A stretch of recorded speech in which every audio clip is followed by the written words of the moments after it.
Echoes of the Nexus, Episode 3. The entity, bathed in an ethereal blue glow, stood tall and imposing.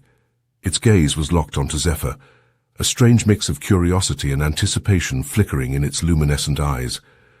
The starborn guards, their bodies radiating fear, seemed to shrink under its intense scrutiny.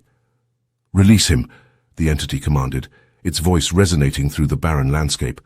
The guards, their faces pale, quickly complied, the energy chains dissipating into thin air. Zephyr, now free, took a step back, his eyes never leaving the entity. It was then that he noticed the small, rotund companion was nowhere to be seen. A pang of worry shot through him, but he quickly pushed it aside. He had bigger problems to deal with.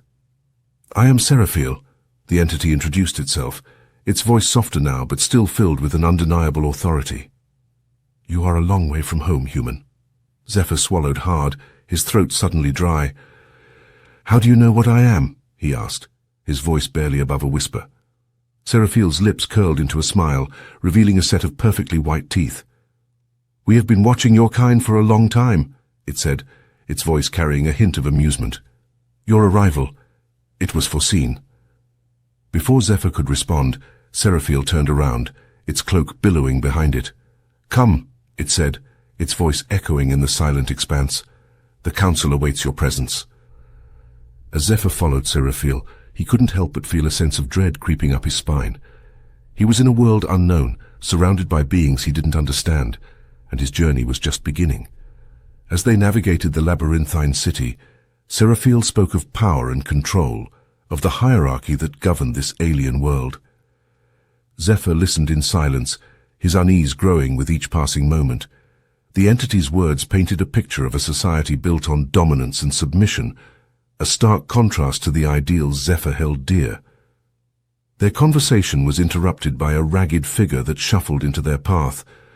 It was a starborn, its body frail and its eyes dull. It reached out a trembling hand towards Seraphil, its voice barely a whisper. "Vitalis," it pleaded, "I beg of you."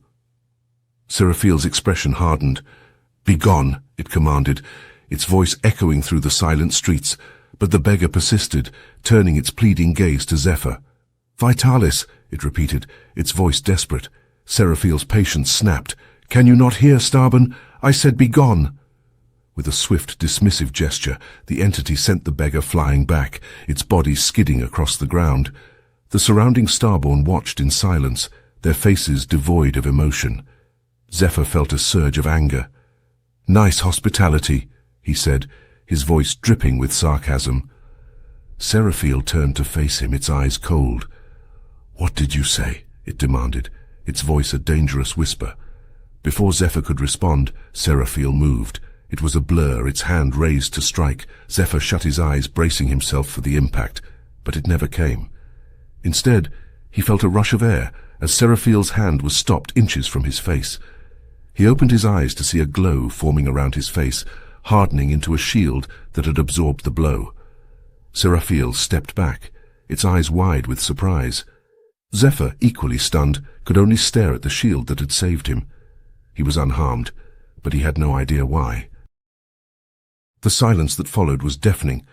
The starborn guards, the bustling city, even the colossal creature in the distance, everything seemed to hold its breath.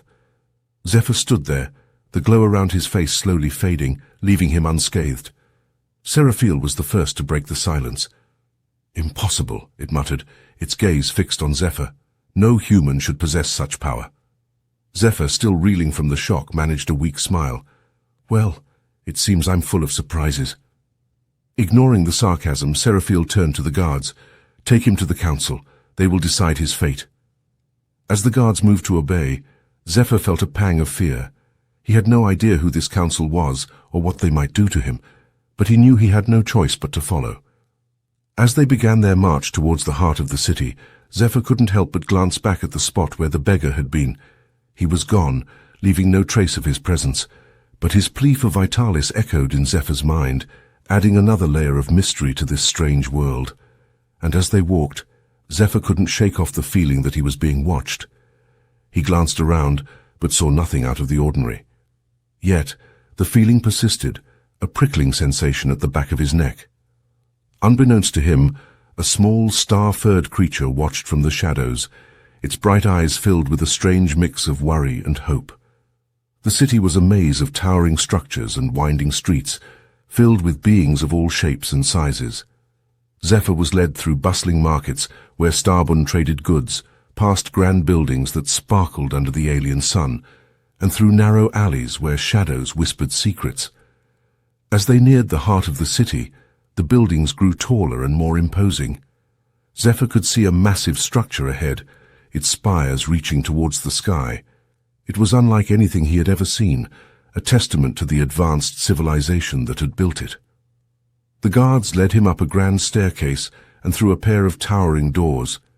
Inside, the air was cool and filled with a strange energy. Zephyr could feel it prickling his skin, making the hairs on the back of his neck stand up. The council chamber was a spectacle of alien grandeur, its high ceilings reaching for the cosmos, walls adorned with intricate patterns that danced and shifted under the ethereal light. The council members themselves were an array of beings, each unique in their appearance, each radiating an aura of authority that was palpable in the air. Unlike the youthful and radiant Seraphiel, the council members were a sight to behold, a spectacle of the uncanny. Draped in long, thick black hair that fell like a waterfall to the floor, their faces were obscured, hidden from view. The only visible sign of their presence were their eyes, glowing ominously from behind the curtain of hair, like stars twinkling in the abyss of the night. They moved around a pool of black liquid, their movements a strange, eerie dance. It was a ballet of shadows, their bodies swaying and twisting, their voices hissing and whispering in a language Zephyr couldn't comprehend. The hisses and whispers echoed in the chamber, a symphony of the unknown that sent chills down his spine. The dance was hypnotic, the whispers like a siren song. The hisses grew louder, the whispers more insistent, a crescendo of sound that filled the chamber. It was a sight that sent shivers down his spine, a spectacle that held him captive. Suddenly they stopped, their bodies frozen in place. The whispers ceased, the hisses silenced. All eyes turned to Zephyr, the glow of their gaze piercing through the darkness. The chamber fell silent, the tension palpable. The silence stretched on, a tangible entity in the room. Then from the depths of the darkness, a voice emerged. It was a whisper, a hiss, a sound that seemed to echo around the chamber. "Tell us its name, the voice said, a chorus of whispers following the initial question. "Yes, tell us its name," they echoed, their voices intertwining, creating an eerie symphony of sound. The question hung in the air, a demand shrouded in the ethereal whispers of the council. The glow of their eyes seemed to intensify, the light piercing the darkness focused on Zephyr. Zephyr swallowed, his throat dry. He was in the heart of an alien world, standing before beings of immense power, their eyes on him, their voices echoing in his ears. He understood their demand, and with a deep breath he spoke. "Zephyr," he said, his voice steady despite the unease he felt. "My name is Zephyr."